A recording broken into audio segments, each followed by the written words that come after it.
Selain kaya akan rempah-rempah, Indonesia juga memiliki harta yang tersembunyi di dalamnya, atau yang lebih dikenal dengan harta karun. Harta karun sendiri merupakan harta berupa emas, artefak, uang logam, dan benda berharga lainnya, yang tersembunyi di suatu tempat. Di Indonesia sendiri, ada sejumlah tempat yang diakini menyimpan harta karun yang terpendam, sejak ratusan hingga ribuan tahun silam. Lantas, harta karun apa saja yang pernah ditemukan di Indonesia? Dan berikut, Dapur Pustaka telah merangkum 5 penemuan harta karun terbesar di Indonesia. Tapi sebelum lanjut, jangan lupa untuk klik tombol like, subscribe, dan nyalakan tombol loncengnya, agar channel ini bisa terus berkembang dan menghibur. Penemuan harta karun dinasti Tang di Laut Belitung. Anggapan Indonesia sebagai surga harta karun memang tak terbantahkan. Salah satu buktinya adalah harta karun di Lautan Belitung, yang berasal dari tragedi karamnya kapal asal Arab yang menuju Cina. Kapal tersebut membawa 70.000 keramik dan artefak kuno. Pada tahun 1998, seorang penyelam sedang berenang di perairan Belitung. Saat menyelam di kedalaman 17 hingga 18 meter, penyelam itu menemukan mangkuk, guci, dan kendi, yang tak pernah diketahui dari mana asalnya. Diketahui bahwa temuan tersebut bukan barang biasa, melainkan harta karun dari masa kuno. Tepatnya dari tahun 838 Masehi, dari era dinasti Tang yang berasal dari Provinsi Hunan, Cina. Dilansir dari beberapa sumber, penyelam tersebut menjual posisi koordinat harta karun tersebut kepada perusahaan asal Jerman, Seabed Explorations GmbH. Sebagai catatan, perusahaan tersebut memegang izin resmi dan penggalian yang dikeluarkan pemerintah Indonesia. Artinya, perusahaan Jerman tersebut berwenang mengangkut harta karun itu dari Laut Indonesia. Pada 2005, seluruh temuan dari kapal Arab yang tenggelam di Laut Indonesia kemudian dijual ke lembaga pecinta keramik di Singapura. Namun, dalam kasus harta karun ini, pemerintah Indonesia kehilangan atas hak harta karun tersebut. Pemerintah hanya mendapatkan jatah keuntungan sekitar 2,5 juta dolar atau 33 miliar rupiah. Sedangkan harta karun tersebut dijual kepada sebuah lembaga di Singapura dengan harga fantastis, yaitu mencapai 32 juta dolar atau setara dengan 492 miliar rupiah. Harta tersebut kini menjadi bagian dari koleksi museum di Singapura. Penemuan kapal yang berisi harta kerabat Nabi Muhammad. Indonesia dan Arab Saudi diikat oleh benang merah persahabatan, kedekatan keyakinan, juga sejarah yang dibuktikan dalam banyak hal, termasuk keberadaan harta karun yang diduga milik keturunan Nabi Muhammad. Penemuan harta itu berawal dari laporan ditemukannya bangkai kapal harta karun, yang diduga berasal dari abad ke-10, oleh para nelayan yang menjala ikan, sekitar 80 mil dari pelabuhan Cirebon, antara Pulau Kalimantan dan Pulau Jawa. Ekskavasi pun dilakukan pada April 2004 dan Oktober 2005. Tumpukan harta karun tersebut tersebar di dasar laut selama lebih dari 1000 tahun. Sebanyak 270.000 objek ditemukan, termasuk kristal, permata, keramik, porselen, mutiara, dan emas, telah ditemukan para penyelam. Para penyelam ini adalah bagian dari anggota tim hasil kolaborasi antara dua perusahaan, yakni Cosmis Underwater Research Ltd, dengan PT Paradigma Putra Sejahtera. Di antara benda berharga yang ditemukan, adalah batu permata besar yang konon milik dinasti Fatimiyah. Berdasarkan catatan sejarah, dinasti Fatimiyah adalah keturunan Nabi Muhammad, yang diambil dari Siti Fatimah, yang merupakan putri bungsu Nabi Muhammad.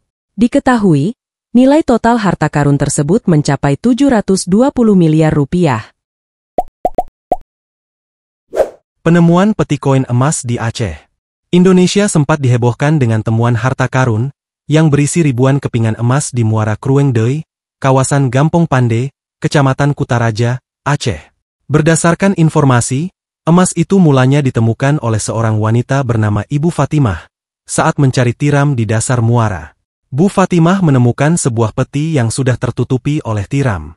Saat ia membuka peti tersebut, dan alangkah terkejutnya saat mengetahui di dalam peti itu ternyata berisi koin emas yang bertuliskan aksara Arab. Koin emas yang ditemukan itu merupakan koin dirham, atau alat tukar pada masa Aceh masih berstatus kerajaan.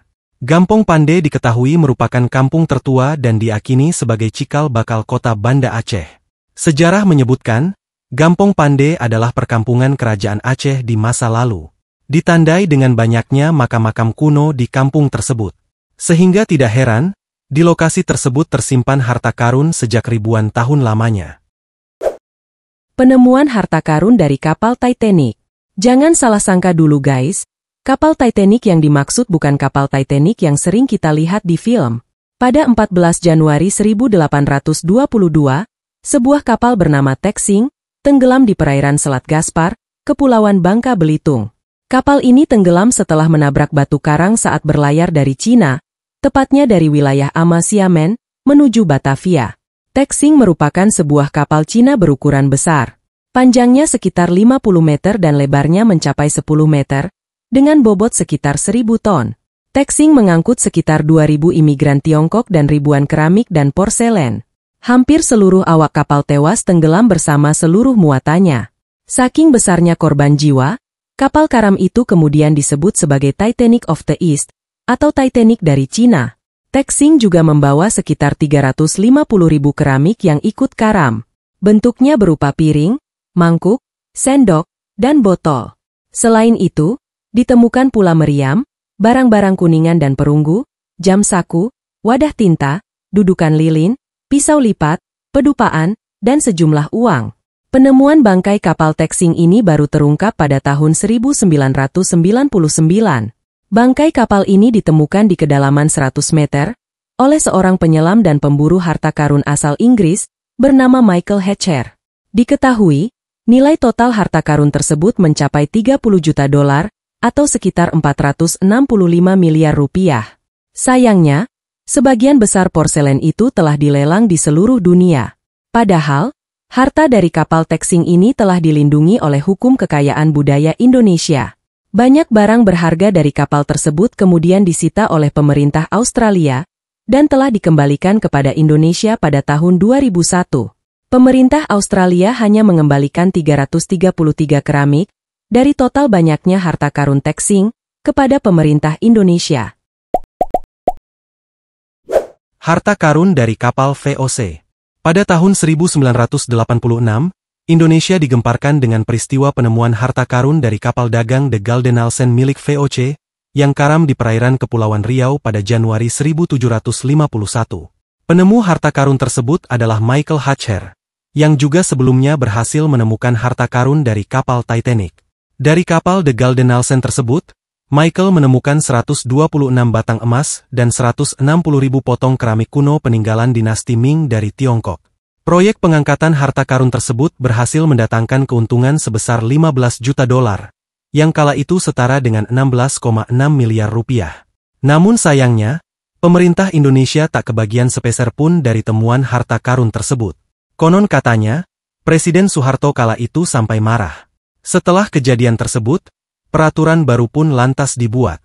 Aturan itu menegaskan bahwa pemerintah Indonesia merupakan pemilik sah atas berbagai macam cagar budaya.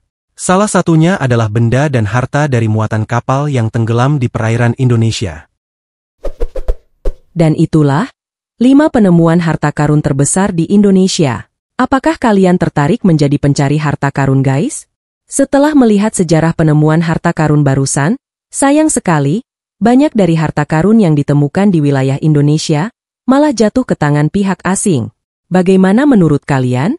Jangan lupa tulis pendapat kalian di kolom komentar ya guys. Terima kasih dan sampai jumpa di video selanjutnya.